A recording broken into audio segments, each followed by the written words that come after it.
Hello friends, हमारे YouTube channel में आपका बहुत बहुत स्वागत है। मैं जतिन कुमार आज आपको माइक्रोटेक इन्वर्टर की जो है रिले सेक्शन इसके बारे में बताऊंगा। तो हमारा जो आज का टॉपिक होने वाला है ये दोनों रिले के बारे में। ये रिले हमारी चार्जिंग के लिए काम करती है और ये रिले हमारी जो इन्वर्टर के पीछे जो सॉकेट लगी होती है उसके लिए काम करती है। मैं आपको दिखाऊंगा कि इन्वर्टर में सॉकेट कौन सी लगी होती है और वो कैसे काम करती है। वीडियो को बहुत ही ध्यान से देखिएगा, वीडियो को बिल्कुल स्किप मत कीजिए, क्योंकि अगर स्किप करेंगे आपको वीडियो बिल्कुल समझ नहीं आएगी। रिले का काम, दोनों रिले का बिल्कुल समझ नहीं आएगा। और फॉल्ट फंडिंग बताऊंगा कि ये अगर रिले में फॉल्ट आ जाए तो क्या आपको देखना होगा, किस प्रकार का फॉल्ट आता है कि रिले ख़राब हो जाएगी, या हमें कैसे पता चले इन्वर्टर में क्या फॉल्ट पड़ गया। तो बताने वाला हूँ चार्जिंग सेक्शन के बारे में और सॉकेट जो है इन्वर्टर के पीछे बैकअप मोड में पीछे लगी सॉकेट के बारे में बताने वाला हूँ, उसके कनेक्शन और चार्जिंग के कनेक्शन। सिर्फ रिले की बात करेंगे।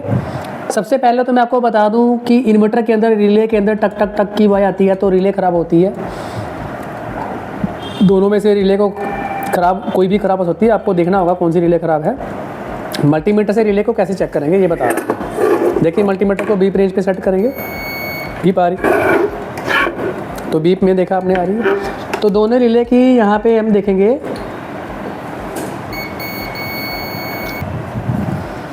तो रिले को मैं इसको आपको करवाता हूँ।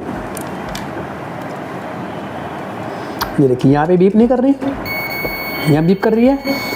तो ये हो गया रिले का एनसी पॉइंट, ये हो गया रिले का एनओ पॉइंट, नॉर्मल कनेक्ट और ये नॉट कनेक्टेड। तो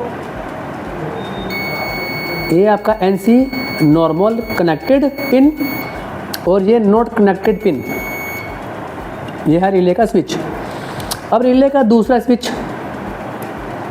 यहाँ देखेंगे, ये नॉर्मल कनेक्टेड ये बोला था।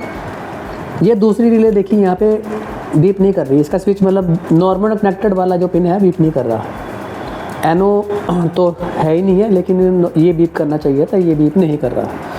इसका मतलब ये है कि ये रिले ख़राब है। आप इस रिले को इस प्रकार से चेक कर सकते हैं। और ये रिले के दोनों कॉइल के पॉइंट है। अब इन दोनों कॉइल के पॉइंट में से आपको कैसे पता लगेगा कौन सी प्लस है कौन सी माइनस है।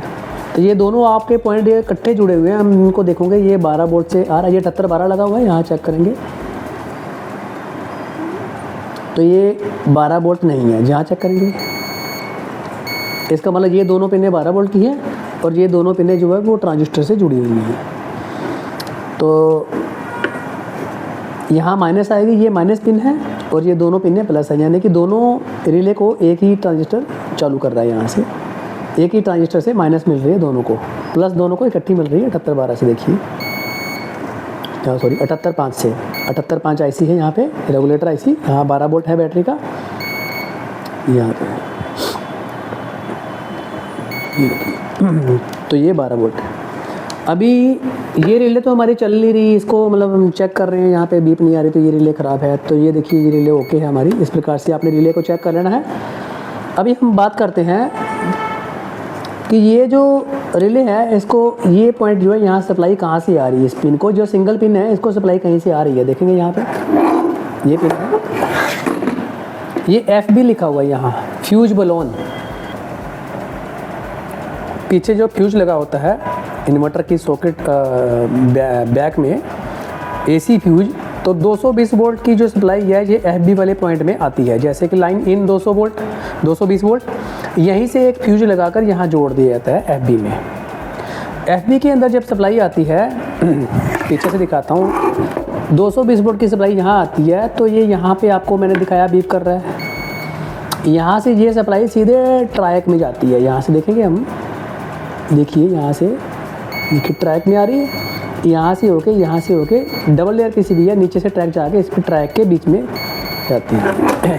ये तो ट्रैक है, AC रेगुलेटर होता है ये ट्रैक। यहाँ सप्लाई आएगी और ये जो आपका है इसका राइट में गेट रहेगा। ये इसका राइट में गेट है, तो ये इसका गेट है। तो ये जो पिन है ये हमारी 125 वोल्ट आउट करेगी। यहाँ से हमारे 125 वोल्ट जो है वो आउट होंगे।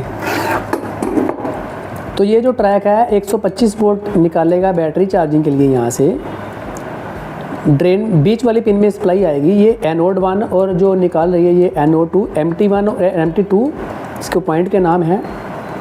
ट्रैक को आप गूगल में सर्च कर सकते हो, मिल जाएगा इसका डायग्राम। और ये गेट है इसका, यहाँ पे गेट को ऑन करने के लिए यहाँ 100 ओम और 27 ओम की रजिस्टर है, यहाँ डायोड है। तो ये आपका DT ट्रांसफार्मर है, ये इसके गेट को इनेबल कर रहा है, गेट को स्विचिंग करवा रहा है। और DT ट्रांसफार्मर को चालू करने के लिए यहाँ पे हमारा NPN ट्रांजिस्टर रहता है और इसको 12 वोल्ट चाहिए, बैटरी के द्वारा 12 वोल्ट आते हैं। यहाँ 555 IC है, 555 IC की पिन नंबर 4 पे पिन नंबर 4 है, यहाँ पिन नंबर 26 से 2.5 वोल्ट मिलते हैं। और इसकी पिन नंबर जो है 3, इस रजिस्टर पे कम से कम 1.3 वोल्ट आएंगे और इस रजिस्टर के दूसरी तरफ से इसके बेस पे कम से कम 0.4, 0.2, 0.244 के वोल्ट, 0.4 के करीब यहाँ पे वोल्टेज मिलेंगे बेस पे। तो ये ट्रांजिस्टर हमारा जो है ये ओके रहेगा। और ये ज़्यादातर ख़राब होता है हमारा। मैं आपको फॉल्ट के बारे में अगर बताऊँ, अगर चार्जिंग सेक्शन में कोई ख़राबी आती है तो ये ट्रांजिस्टर हमारे CN100 यहाँ से निकला हुआ है, CN100 ट्रांजिस्टर, यहाँ BC 337, यहाँ BC 547 नंबर है NPN। यहाँ से हमने ये ट्रांजिस्टर चेंज करना होता है। यहाँ ये बेस की रजिस्टर, यहाँ ये रजिस्टर ख़राब होती है जिसकी वजह से हमारी चार्जिंग नहीं होती। तो ये ट्रांजिस्टर तो आपको सीधे चेंज ही कर देना है, ये जो बीच में लगा हुआ है ये यहाँ पे चेंज ही करना होता है। 555 IC की पिन नंबर 4 पे 2.5 वोल्ट चेक करना है, 3 नंबर पे आपको 1.3 वोल्ट चेक करना है, ये 100 ओम की रजिस्टर चेक करना है, यहाँ 27 ओम चेक करना है। अगर ये सब सही है, ये ट्रैक आपको चेक करना है, शॉर्ट है तो चेंज कर दीजिएगा। अगर ये सब सही है तो आपको ये ट्रांजिस्टर को सीधे चेंज कर देना है, क्योंकि इसकी वजह से चार्जिंग नहीं होती है। कई बार ये क्या होता है कि हमारा मेन IC जो है इसके नीचे मॉइस्चराइज जम जाता है, इसको निकाल के पेट्रोल से साफ़ कीजिए और फिर से इसको फिट कीजिए, आपकी चार्जिंग सही हो जाएगी। और दूसरी रिले जो है इसका क्या काम है, ये तो हो गया चार्जिंग का। दूसरी रिले में देखिए लाइन इन और लाइन आउट। लाइन इन 2 बार लिखा हुआ है, 2 बार लाइन आउट लिखा हुआ है, ये इस रिले के लिए है। इन्वर्टर के पीछे जो सॉकेट होती है वो इसके लिए। और ये 200 वोल्ट लिखा हुआ है, ये भी सॉकेट में जाएगा रिले के द्वारा। ये 200 वोल्ट और ये लाइन इन और लाइन आउट ये रिले के साथ जुड़ा होता है और बैकअप सॉकेट के लिए। अगर पीछे लगी सॉकेट काम ना करे या बैकअप ना दे तो आपका ये रिले ख़राब होगा। जैसे कि मैंने आपको दिखाया ये रिले आपका नहीं चल रहा, तो ये रिले ख़राब है, उसकी वजह से आपका इन्वर्टर में बैक में सॉकेट में 200 वोल्ट नहीं मिलेगा बैकअप मोड में। और आपका लाइन आने पर भी AC सप्लाई तो आएगी, आपका इन्वर्टर मेन पे भी आएगा। आप कहेंगे भी इन्वर्टर मेन पे भी आ रहा है, लाइट भी ऑन हो रही है, लेकिन इन्वर्टर की सॉकेट में कोई बैकअप नहीं आ रहा, तो ये रिले आपकी ख़राब होगी। ना ही बैकअप में 200 वोल्ट बैकअप में मिलेगा, ना ही आपको AC मोड में मिलेगा, ना ही लाइट जाने के बाद और लाइट आने के बाद कोई सप्लाई नहीं मिलेगी इन्वर्टर में से। लेकिन इन्वर्टर सही चल रहा आपका, सिर्फ सॉकेट में बैकअप नहीं मिल रहा, तो ये रिले ख़राब होगी। देखिए मैं आपको बता रहा था अभी, लाइन इन 200 वोल्ट इसमें एंटर करेगा, 220 वोल्ट, ये 220 वोल्ट है। ये रिले की स्पिन पे गया, यहाँ से होके यहाँ नॉर्मल कनेक्ट में जाके यहाँ जाएगा, ये लाइन आउट है। बीच में जो है ये लाइन आउट का पॉइंट है, ये लाइन इन का बीच में पॉइंट है, ये लाइन आउट का बार वाला। यहाँ लाइन इन आप देखेंगे, दोनों पॉइंट लाइन इन है, ये दोनों पॉइंट लाइन इन है। यहाँ पे 220 वोल्ट सप्लाई आएगी, सप्लाई आके इस पॉइंट से इस पॉइंट में आएगी लाइन आउट पे। दोनों लाइन आउट एक ही है, ये सॉकेट में जुड़ी होती है, जो इन्वर्टर के पीछे वो सॉकेट होती है, ये वहाँ पे जाएगी 220 वोल्ट। यहाँ 220 वोल्ट आएगी, सीधे यहाँ से निकल के इस पॉइंट से इस पॉइंट में आके नॉर्मल कनेक्टर में सॉकेट में चली जाएगी। अभी जब लाइट चली जाती है तब क्या रोल होता है इस रिले का, जब लाइट चली जाती है तो ये इन्वर्टर का जो ट्रांसफार्मर है यहाँ पे 200 वोल्ट देगा। अब लाइट जाने के बाद इन्वर्टर का ट्रांसफार्मर का 200 वोल्ट यहाँ पहुँच गया। अब यहाँ से जो 200 वोल्ट है वो इस पॉइंट पे आएगा, तब 200 AC 220 वोल्ट तो आ नहीं रही यहाँ पे। जैसे ही यहाँ से 200 वोल्ट यहाँ आएगा, उसी टाइम ये जो पॉइंट है इधर से छूट के मेन IC इस रिले को ऑन करवा देगा। यहाँ से ये पॉइंट इधर से छूट के इधर चिपक जाएगा इस तरफ। यहाँ इन्वर्टर का बैकअप मोड का 200 वोल्ट तो आ ही रहा है ट्रांसफार्मर का पहले, तो यहाँ चिपक जाएगा। तो ये तो है सॉकेट में लगी हुई ये पॉइंट, ये सॉकेट का पॉइंट है।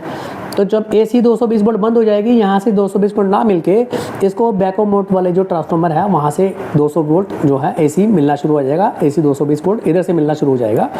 तो बैको मोड पे यहाँ पे आपको बराबर चौकिन में 200 वोल्ट मिलता रहेगा, आपका इन्वर्टर चलता रहेगा और घर की लाइट आपकी बंद नहीं होगी। तो ये है इन दोनों रिले का काम। तो यदि आपको हमारी वीडियो अच्छी लगी हो, लाइक कीजिए और शेयर कीजिए। मिलते हैं नेक्स्ट वीडियो में और भी अच्छे टॉपिक के साथ। आज की वीडियो यहीं समाप्त करते हैं। ओके, थैंक यू, धन्यवाद।